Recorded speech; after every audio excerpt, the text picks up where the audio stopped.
മിന്നൽ മുരളി 2 വരുന്നു എന്ന് പറയുമ്പോൾ എല്ലാവരുടെയും ചോദ്യം മുരളി ഇനി പറക്കുമോ എന്നുള്ളതാണ്. നോക്കാം. അതിൽ ചില ഒബ്സർവേഷൻസ് ഞാൻ കണ്ടത് രസകരമാണ്. അതായത് മിന്നൽ മുരളി പറന്നാൽ പിന്നെ അവരും ഈ മാർവലിൻ്റെയൊക്കെ ഈ സൂപ്പർ ഹീറോസും തമ്മിലൊന്നും യാതൊരു വ്യത്യാസമില്ലാതെ വരും. അപ്പോൾ അതിൻ്റെ ഒരു എന്താ പറയുക, ജെന്യൂനിറ്റിയും അതുപോലെ തന്നെ എക്സ്ക്ലൂസിവിറ്റിയും സൂക്ഷിക്കാൻ പറക്കാതിരിക്കുക നല്ലതെന്നാണ്. അല്ല, പറക്കുക കൂടെ പറഞ്ഞു കഴിഞ്ഞാൽ, പറക്കുക എന്ന് പറയുന്നത് ഭയങ്കരമായിട്ടുള്ളൊരു സൂപ്പർ പവറാണ്. അതായത് ഗോഡ് ലൈക്ക് സൂപ്പർ പവറാണത്.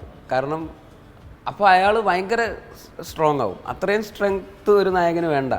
കുറച്ചൊക്കെ വൾണറബിൾ ആയിട്ടുള്ള നമ്മുടെ നോർമൽ ഹ്യൂമൻ ബീയിങ്ങിൽ നിന്ന് ഒരു ഇത്തിരി മേലെയുള്ള ഒരാളാവുക എന്നുള്ളത് തന്നെയാണ് എപ്പോഴും നമ്മുടെ ഒരു കൺവിക്ഷൻ അനുസരിച്ചുള്ള ഒരു സൂപ്പർ ഹീറോ സിനിമ.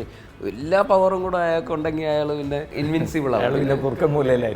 അതെ, അത് അഗൈൻ മാർവൽ സിനിമകളോടൊക്കെയുള്ള സിമിലാരിറ്റിയിലേക്ക് പോകും. ഇപ്പോഴത്തെ ഒരു കണക്ക് പ്രകാരം എപ്പോഴത്തേക്ക് മിന്നൽ മുരളി 2 ഇറങ്ങും?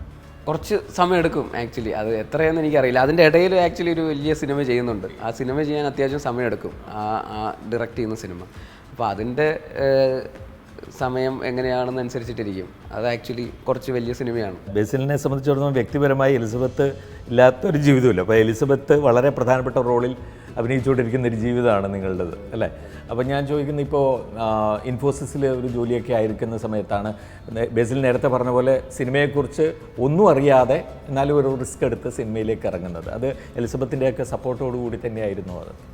എലിസബത്ത് ആ സമയത്തൊക്കെ ഈ പറയുന്ന പോലെ ഇൻഫോസിസിൽ ജോലി ചെയ്തുകൊണ്ടിരുന്ന സമയത്തൊക്കെ എലിസബത്ത് അപ്പോഴും CT പഠിക്കുന്നുണ്ടായിരുന്നു.